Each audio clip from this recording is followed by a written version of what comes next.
Hi everyone, let's go to one more video in our Diecast channel. In this video I'm going to show you this 1969 Pontiac GTO in a sequence of my 1/8" GTOs. Before we start taking a closer look at it, please don't forget to like my video, to share it, and to click the bell for news. Let's go on. So in 1969, Pontiac hasn't changed much from 1968, as we can see from the 68 I've shown before. This particular 1969 is a more luxurious version of a GTO, since it's got the vinyl top, white striped tires, and some optionals they had at the time. Even the interior matching the outside color. This car looks very nice, by the way. A GTO badge here, which is painted over, but it's very well made. The mirror and the handle, which are separate pieces in the right proportion. The trim around the windows, which are painted over but well made as well. And the vinyl top, that looks fantastic. It looks very nice, really. Let's take a look at the front. 69 front has changed a little bit from 1968. The grille is a little bit different. I'm not talking about the headlights, the exposed headlights, because the 69 had the hidden headlights just like in 68, but the grille pattern is quite different. This grille here doesn't look as realistic as the 1968 grille, but still looks nice, and it can be detailed with a black paint or even a black pen. So the blinkers here have a different design from 1968. Since 1968 they used to go all the way around, and in 69 they're just a couple rectangles divided in 4 smaller rectangles. I particularly like this one better. Closer look at the wheels and tires. These wheels need a little detailing, since this part here, I'm going to show you the screwdriver.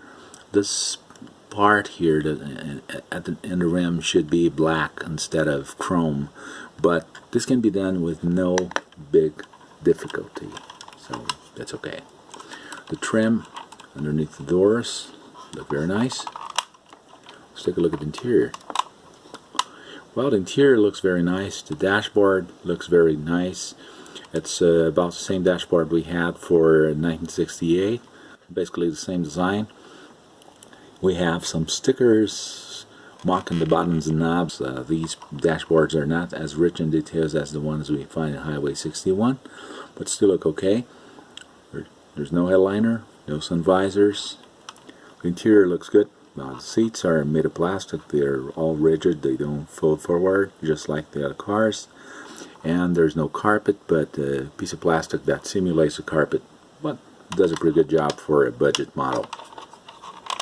In the rear, we can see the 69 rear. I particularly like those tail lights much better than the 68. See the GTO badge and the fixed trunk lid, which is okay. Better be fixed than be movable and not well done. Interior on the left side, you can see the steering wheel. As we steer the front wheels, it steers as well, just like in the other 1/18 models. The door hinge is simple. Door panels are very good. Pretty nice car. Now, let's take a look at the engine.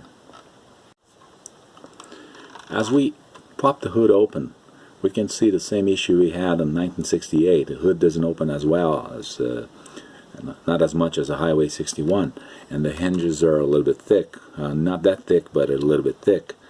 But it's painted with black, and it's got all reinforcements just like in the real hood, and it looks very nice, really. It opens and closes correctly and shows a very nice engine bay with a blue engine, just like it's supposed to be in a real Pontiac. The air filter and hoses, the radiator, all details are there. They're not as well made as in Highway 61, for instance, but still pretty well made. Front panels and all that stuff are really the way they're supposed to be. As we can see, closes correctly. Those air intakes are mocked up only. At the bottom, as we can see, the Pontiac blue engine, exhaust manifolds, the mufflers, which have different shapes, as we can see. Engine and tranny. Drive shaft, which is fixed. Suspensions, which are fixed. Steering system. And all details are supposed to be in a chassis. We can see the chassis on the bottom of a car, and they're made and they're cast in a simple piece of plastic, but it looks okay. The tank, the gas tank, could use a little paint here to be made in silver, just like it's supposed to be in a real car, but it's pretty well made. The tires are good, so I would say this car, this model is a pretty good model, pretty decent model to have in a Diecast muscle car collection. So I'd like to thank you for all views, for all likes and comments, for sharing the video, and please stay tuned for the next video. So, I'll see you there. Bye-bye.